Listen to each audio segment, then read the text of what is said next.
Gue muak, asli gue muak.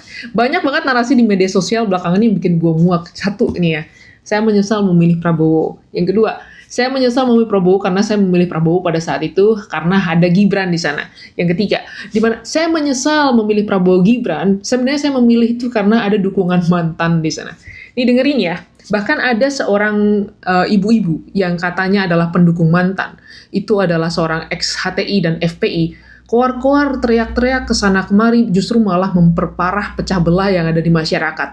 Ngomong bahwa seakan-akan dia adalah orang yang datang ketemu mantan, ngomong apakah mantan mengetahui segala keputusan yang dikeluarkan oleh Pak Prabowo. Kemarin ternyata masalah amnesti dan abolisi, seakan-akan mantan itu dianiaya secara image gitu kan ya. Ini parah ini ya. Yang harus dipahamin ya, mantan itu sekarang rakyat biasa. Prabowo Subianto adalah presiden di negara ini. Gibran Rakabuming Raka adalah wapres di negara ini. Pahamin ke sana.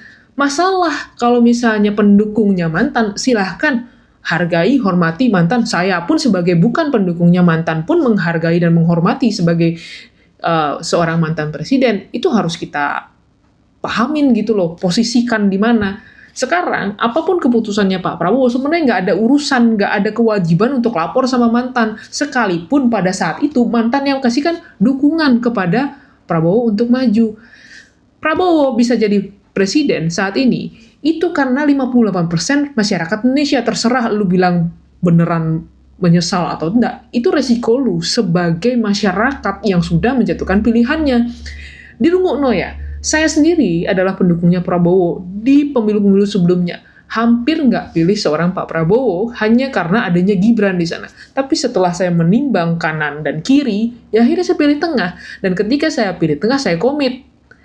Ketika ada suatu masalah yang dihadapi oleh Wapres, ya saya juga akan bicara kalau misalnya hal itu memang benar. Tapi kalau misalnya salah ya, udah, dikritik boleh, mau diam pun boleh, itu hak Anda gitu loh. Dan gak usah lah kesana kemari, ini harus dipahamin ya.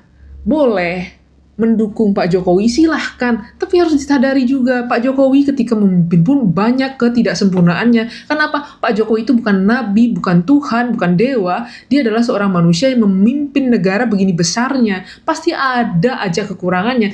Begitu juga Pak Prabowo. Pak Prabowo itu manusia, gitu ya, harus dipahamin di situ. Mas Gibran tuh manusia, jadi nggak usah yang seakan-akan sesempurnanya semua adalah milik Pak Jokowi, sekekurangannya semua adalah milik Pak Prabowo dan Mas Gibran.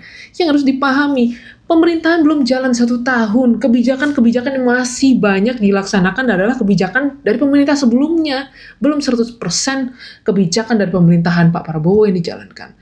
Harus dipahamin dong, dilihat faktanya, bukan ngecotnya yang dipahamin. Itu ibu-ibu ya, ex-HTI itu. Kalau memang benar-benar lu cinta sama bangsa ini, seperti apa yang lu keluarkan di YouTube, ataukah di TikTok yang lu sengaja posting dan suruh orang-orang repost, ya harusnya lu bicara substansial, bukan ngejatuhin personal. Kalau misalnya gue dari dulu mau jatuhin secara personal, gue bisa. Gue adalah pendukung Pak Prabowo dari zaman 2014. Tapi apa yang gue lakukan ketika Pak Prabowo kalah? Nggak ada. Gue dukung pemerintahan Pak Jokowi, sampai pun gue dikata termul, gue gak peduli. Kalau misalnya dia benar, gue bela. Tapi kalau salah, ya gue kritik.